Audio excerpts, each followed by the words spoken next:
And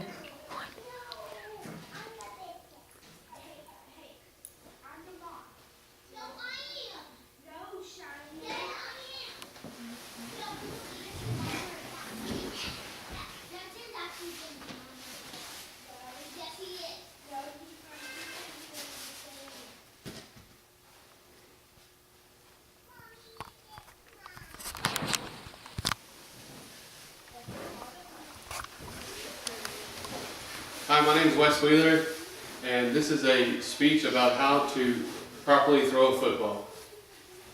During this speech, we're going to hit on several different aspects of throwing a ball, how to hold it, the mechanics of throwing it, and the release.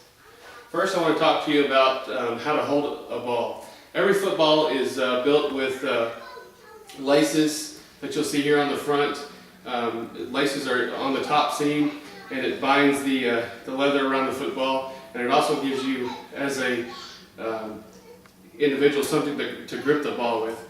I like to hold the ball with the laces with my middle finger beginning on the first lace, and my ring finger skipping a lace, and my pinky skipping another lace, and my index finger here on the back of the ball, which gives me, with large hands, a tighter grip on the ball. Therefore, I can have more accuracy in throwing the ball.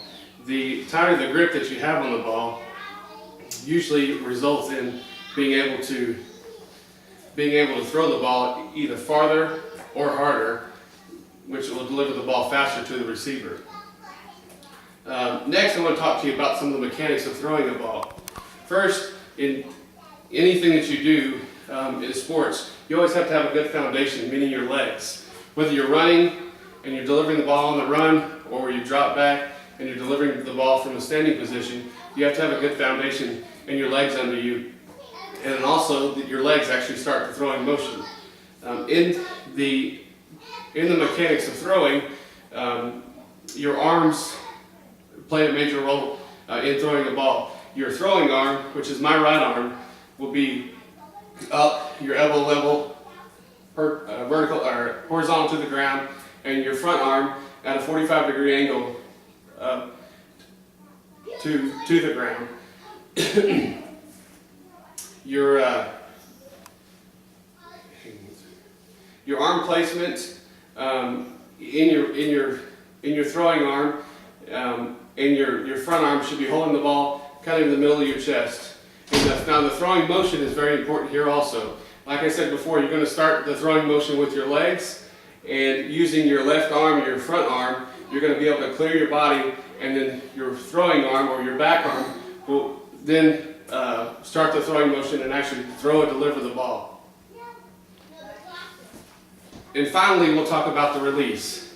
Releasing the football is very important as far as how far you're going to throw the ball or how hard you're going to throw the ball. If you want to throw the ball a far distance, then you're going to release the ball earlier and at a level that's much higher than you would if you were going to throw the ball a short distance or harder or faster to somebody. In throwing the ball and releasing the ball, your fingers coming off the ball are going to create the spiral of the ball, or the way the ball travels through the air. When I throw the ball, my index finger, meaning the finger that's on the back side of the ball, will be the last finger that actually leaves the ball as I release it through the air. And at the final stage, in throwing the ball and delivering it, you're going to snap your wrist and your fingers will roll off, thus creating the spiraling effect of the ball and it rotating through the air and being delivered to the receiver. In conclusion, to wrap this up, we'll just go over these things one more time.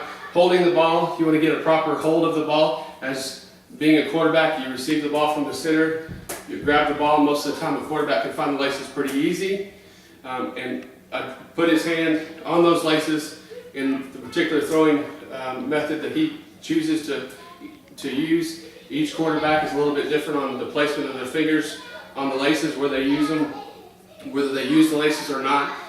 Certain quarterbacks like Kurt Warner, he'll use a glove, and sometimes doesn't even use the laces at all to throw the ball with. Secondly, to practice the mechanics of throwing, throwing arm up horizontal to the ground, your front arm at a 45-degree angle, and then the throwing mechanism of a quick snap with your throwing arm and snapping of the wrist and allowing the ball to spiral through the air. And finally, the release, as I was saying, snapping your wrist and letting the ball spiral through the air. I want to thank you for listening to my speech about throwing a ball, and I'd like to open it up to any questions. How long do you think it would take an adult that has never thrown the football to throw it with good form? In most cases, I think that throwing a ball is like learning anything that you can. There's a difference between throwing a baseball and throwing a football. It's just like I said before, it's practicing that the mechanics of it. Depending on your strength in your hand and your arm strength, throwing a ball can become very easy. But it all goes back to practice and how long you practice and how much you practice to be able to throw the ball correctly or not, with the spiraling effect. Did someone teach you this, or like a coach, or is it something that you learned on your own? I was taught at a young age as a kid, playing Pee Wee football, to throw a football.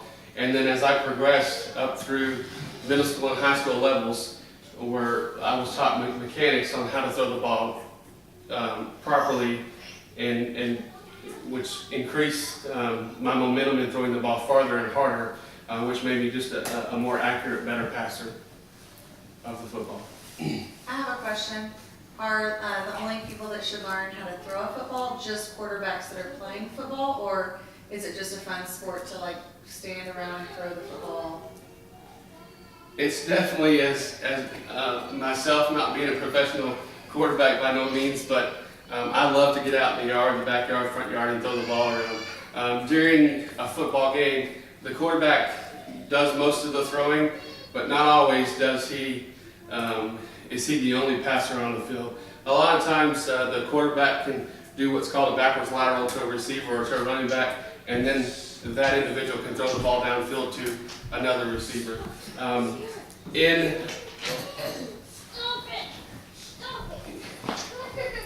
a football game, most of the time a center, as he snaps the ball to a punter, it is snapped in a throwing motion, a lot like a quarterback would throw the ball to a receiver. And that, so there are several different people who could throw the ball on the field and use the technique of throwing a ball that I've explained here. I want to thank you all for listening to my speech on how to throw a football, and that's it.